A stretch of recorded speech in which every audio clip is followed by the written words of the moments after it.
A very good morning. You're watching Rajya Sabha Television. I'm Smriti Rastogi with Breakfast News. In the next 30 minutes, we will get you all the latest news of this morning. But before that, a quick look at the top headlines.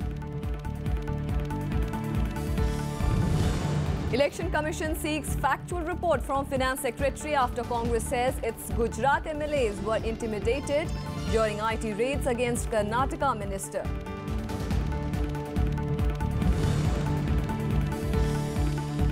Cabinet scraps no detention policy in schools till class 8th. Now states will be allowed to detain students in class 5th and class 8th if they fail in the year-end exam.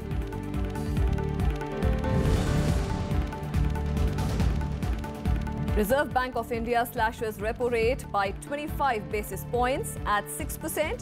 The rate is the lowest since November 2010.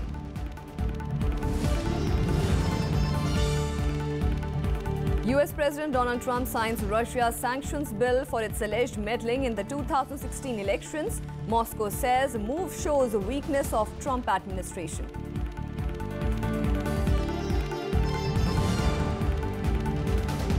And second match of the three-match test series between India and Sri Lanka in Colombo today. India leading the series by 1-0. The Election Commission has sought a factual report from the Finance Secretary on Congress's allegations that its MLAs from Gujarat were intimidated by the central forces in a Karnataka resort during an income tax raid on Wednesday. The Congress had alleged that its MLAs from Gujarat were being terrorized and intimidated by the central security forces used by the central government in grab of income tax investigations against Karnataka Minister D.K. Shivkumar. On Wednesday, the Income Tax Department conducted searches at multiple properties of Shivkumar. Raids were also conducted at the minister's Delhi residence, from where taxmen claimed to have recovered over 10 crore rupees in cash. The opposition Congress questioned the timing of these raids, which come at a time when Shivkumar is hosting a team of Congress MLAs from Gujarat to prevent defections ahead of the Rajya Sabha elections on August 8th. A slew of raids conducted by the Income Tax Department on the properties of Karnataka Energy Minister D.K. Shivakumar in Bengaluru and Delhi. Searches were also conducted at the Eagleton Resort in Bengaluru, where Shivakumar had been hosting 44 Congress MLAs from Gujarat. As per reports, over 10 crore rupees cash has been recovered during the raids. I don't know why these NDA BJP people have raided at this time. So whatever they are doing, it is in vendetta politics is going on in Karnataka, not only in Karnataka, the entire country. The IT department said the searches were in connection with a tax evasion case against the Congress minister. The Congress, however, alleged a political witch hunt by the centre. Clear case of political vendetta, because they are not informed the state police. They didn't inform the state police. And without informing the state police, they are doing, because of they can do now after the finance bill, they put a provision on like these, all these agencies as used for political vendetta, for attacking political enemies and opposition parties.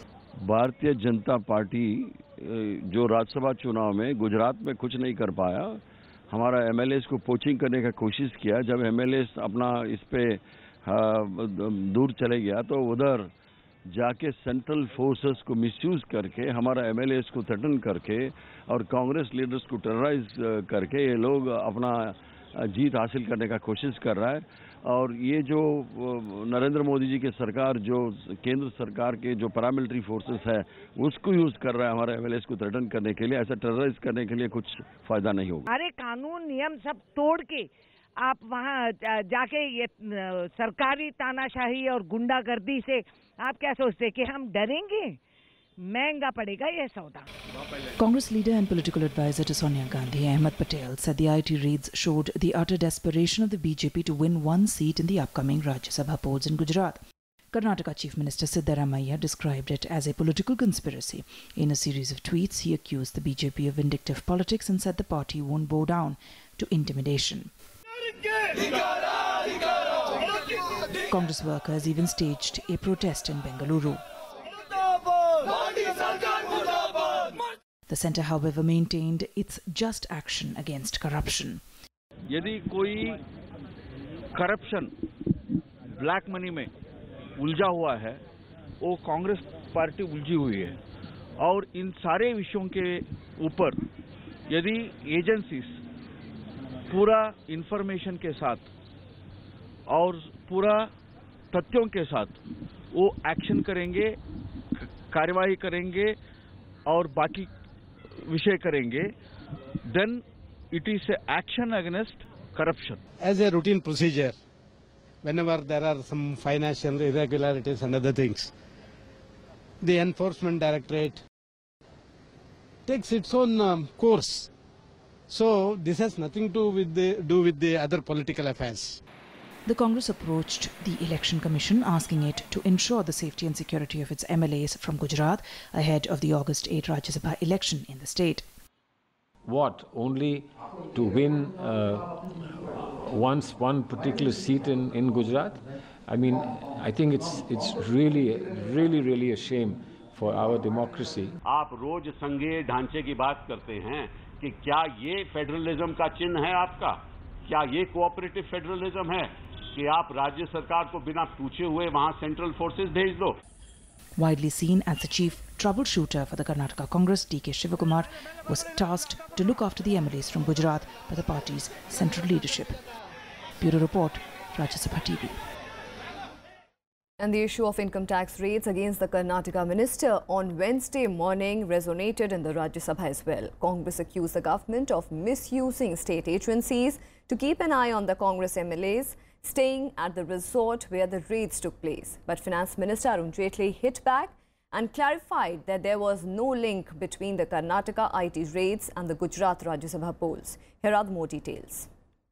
We cannot say that. Opposition Congress upping the ante against the government in the upper house on Wednesday.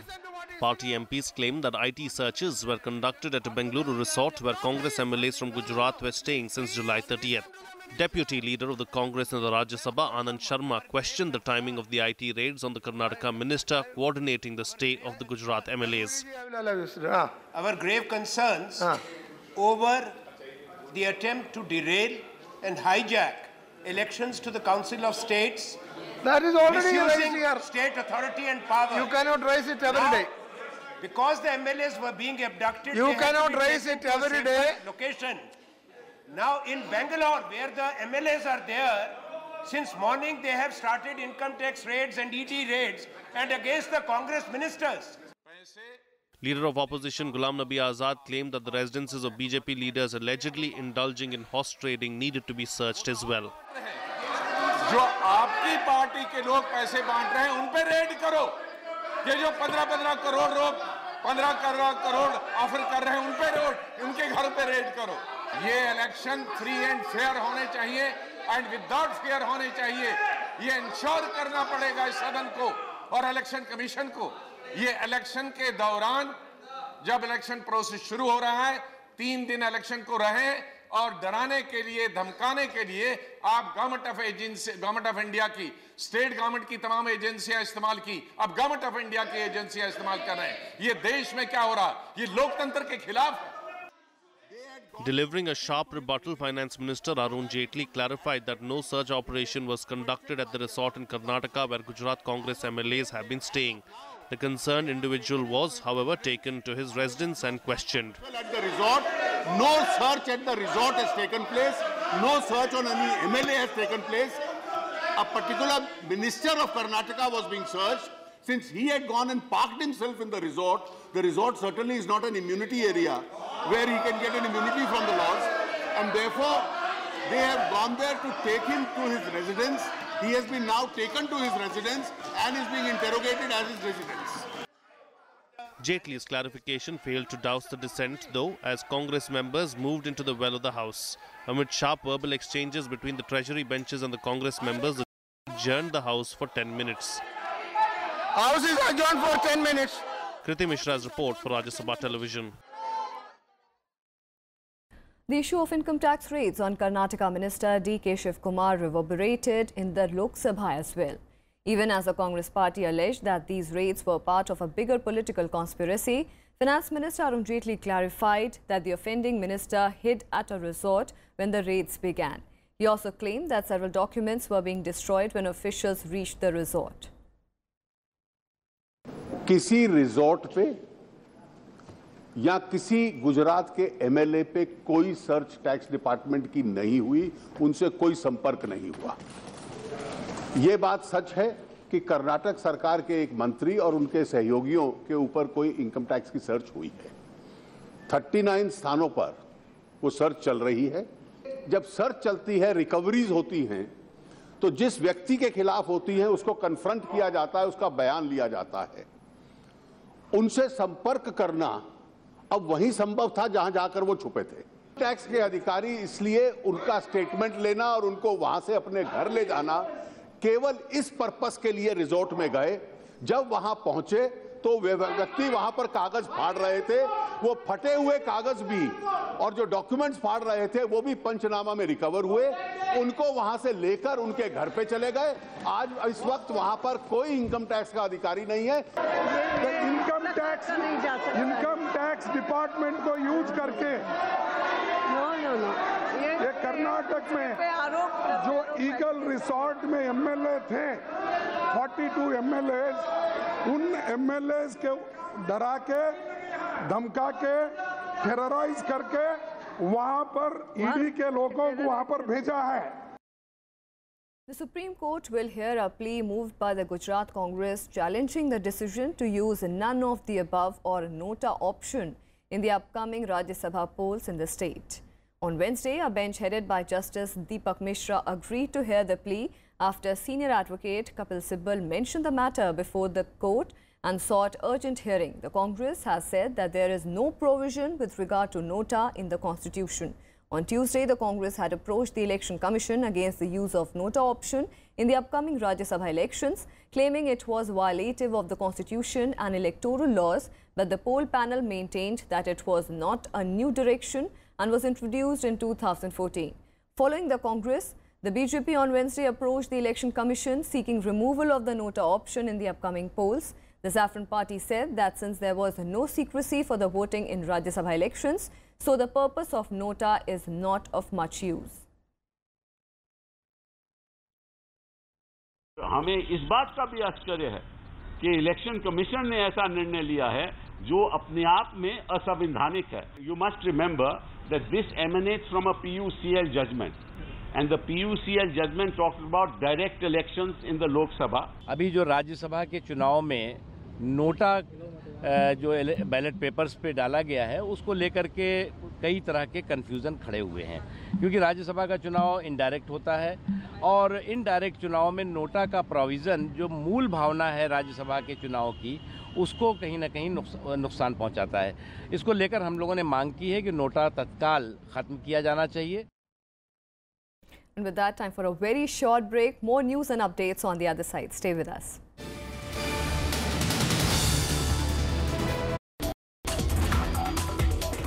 In vegetables, the farmers are usually small to marginal.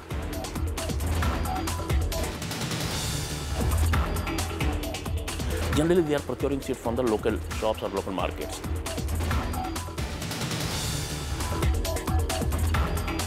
Sometimes they are procuring a seeds which is not suitable for that particular season, but just for the sake that the shopkeeper had to make their business, they are giving those seeds to the farmers.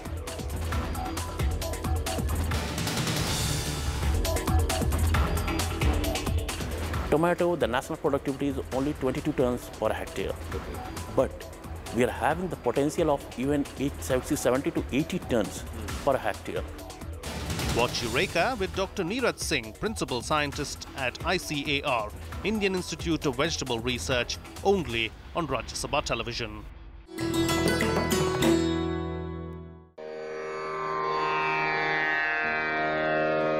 The sacred relics of Buddha were unearthed in Piprava in Uttar Pradesh. Buddhist monks from all over the world visit the National Museum to pay their respects. These charred bone fragments of Buddha are housed in the gold canopy gifted by the royal family of Thailand.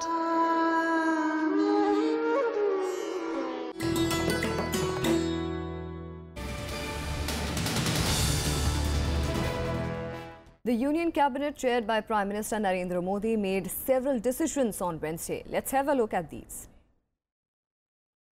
The Cabinet cleared a proposal to extend proxy voting to overseas Indians by amending electoral laws. According to the new proposal, the NRIs would be allowed to use the option of proxy, which as of now is only available to service personnel. The Cabinet also approved the scrapping of no detention policy in schools till class 8th, an enabling provision which will be made in the Right of Children for Free and Compulsory Education Amendment Bill, which will allow the states to detain students in class 5th and class 8th if they fail in the year-end exam. However, the students will have to be given a second chance to improve via an examination before they are detained. Under the present provision of RTE Act, students are promoted automatically to higher classes till class 8th. This is one of the key components of the RTE Act, which came into force on April 1st, 2010. The Cabinet also gave its nod to the plan of creating 20 world-class institutions in the country. The Cabinet has further approved a memorandum of understanding between India and BRICS countries to set up BRICS Agriculture Research Platform.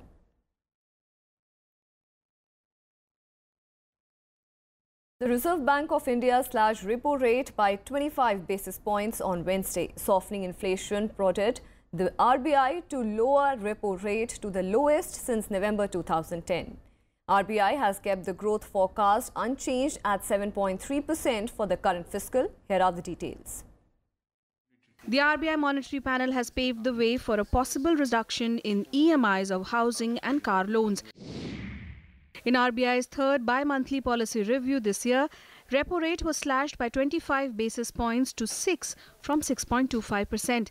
The RBI also cut reverse repo rate, the rate at which the central bank borrows money from commercial banks, by 25 basis points to 5.75% from 6%. The quantum of cut on Wednesday was, however, not unanimous. 4 members of RBI's Monetary Committee voted to cut rates by 25 basis points, 1 voted for a 50 basis points cut, and 1 voted for leaving rates unchanged. Based on the outturns and our projections going forward, and we felt that a 25 basis point cut while keeping the stance neutral was something that we should be doing at this juncture. The central bank also noted that a normal monsoon coupled with effective supply management measures may keep food inflation in check. It also said that prices of LPG and kerosene are set to rise with the calibrated reduction in subsidy, cautioning that the implementation of farm loan waivers by states may result in possible fiscal slippages. New lending, the transmission has been much stronger, especially in those segments where there is a lot of competition. So, housing loans and personal loans where the NBFCs also play a big part. However, the rate cut failed to enthuse markets as the Sensex and Nifty ended lower after hitting record highs earlier in the day. The Sensex ended down by 98.43 points at 32,476.74 and the 50-share NSE Nifty closed lower by 33.15 points at 10,081.50. The cut in rates comes against the backdrop of slowing credit growth and low inflation. RBI last changed policy rate with a 25 basis points cut in October last year. Kriti Mishra's report for Rajya Sabha TV. And 2 army men, including a major, have been killed in an encounter in Kashmir's Shopian district. 1 soldier also has been injured during the firing. The security forces launched a cordon and search operation following a tip-off about the presence of some militants. As soon as the joint team of the forces intensified the combing operation, the militants hiding in the area opened fire, triggering off an encounter. At least 2 to 3 militants are believed to have been trapped in the area. In a separate incident, 2 terrorists were killed in an encounter with the security forces in Kulgam area. Police said that the encounter took place in the Gopalpura area of the Kulgam this morning. The police also said one of the slain militants was involved in an attack on a bank cash van in the district on 1st of May this year, in which 5 policemen and 2 bank guards were killed. The security forces have recovered 2 weapons from the site of the encounter.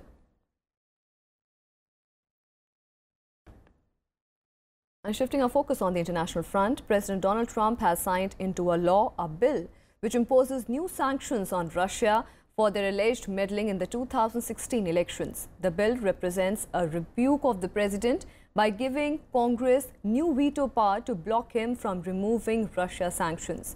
The bill, which was signed in private at the White House, also imposes new sanctions on Iran and North Korea. Shortly after signing the bill, the White House said that it includes a number of clearly unconstitutional provisions. In a separate statement, Trump said he believed the bill is to be seriously flawed but signed in any way. Moscow also reacted to the bill, saying the sanctions dashed hopes of improving its relations with the new American administration.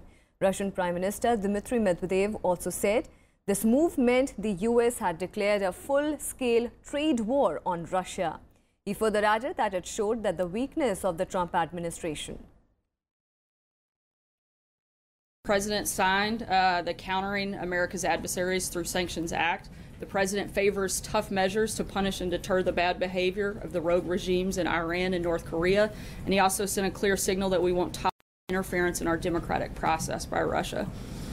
I'm not supposed to comment on the domestic U.S. policies, but that was a catch-21 for President Trump, and he basically was obliged to sign it. And of course, you know, this bill was adopted by U.S. Congress on the host of absurd accusations about Russia. I really wonder, is there anything in this world today which Russia is not guilty of? And a look at other developments from around the world and World Wrap.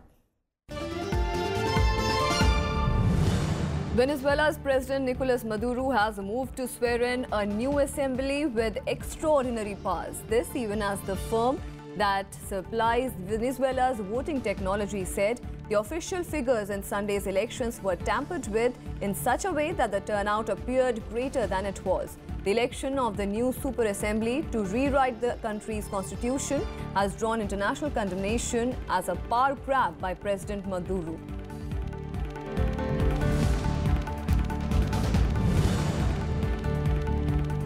Nepal Prime Minister Sher Bahadur Deuba will visit India on his first official trip overseas from August 23rd. Deuba took over from Maoist leader Prachanda in a power-sharing deal in June.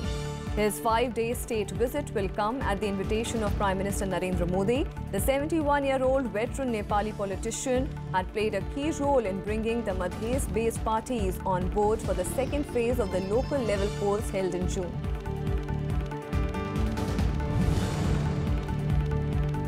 The Brazilian Congress has voted not to send President Michel Temer to face trial for corruption. Opposition lawmakers in the lower house of the Congress failed to obtain the 2/3 majority needed to send the case to the Supreme Court. Temer has been accused of receiving $12 million in bribes from the boss of a giant meat packing firm. He has denied the allegation. The Congress session was marred by scenes of chaos and angry exchanges.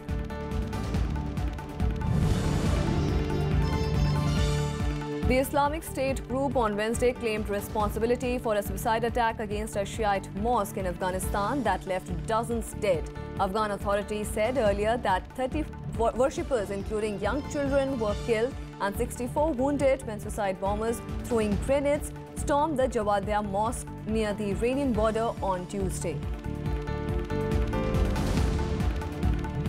Lok Sabha Speaker Sumitra Mahajan bid a formal farewell to Vice President Mohammad Hamid Ansari on Wednesday. Prime Minister Narendra Modi and Vice President's wife Salma Ansari were also present on the occasion.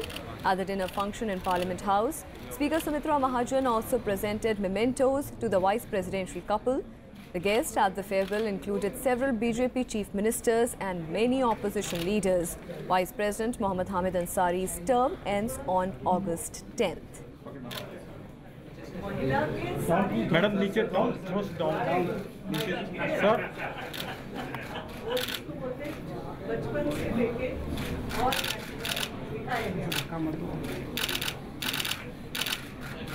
ये किसके लिए था? नहीं, वो दोनों के लिए था।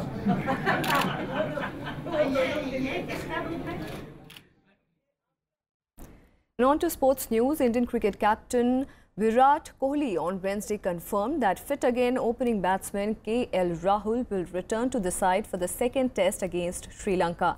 Rahul was ruled out due to viral fever from the first test in Gale. India won by 304 runs. India were without both their first choice openers in Gale, with Murali Vijay also unavailable due to the injury. Shikhar Dhawan, who was named in the squad as a replacement for Vijay, and Abhinav Mukund opened for the tourist, who eased to a 1-0 lead in the three-test series. Rahul has scored 400s and 750s in 17 tests with a top score of 199. The host, Sri Lanka, would too see some changes in their side. Sri Lankan captain Dinesh Chandimal has been included in the 16-man squad for the second test after recovering from illness. The final test will commence on 12th of August at the Pellikil International Cricket Stadium. Obviously, KL has been our established opener, so I feel one of the openers will have to make way for KL, because what he's done in the past 2 years for us has been very solid, and he deserves to come back and start fresh in Test cricket again. And that's all we have for you in this edition of Breakfast News. Keep watching Rajya Sabha Television.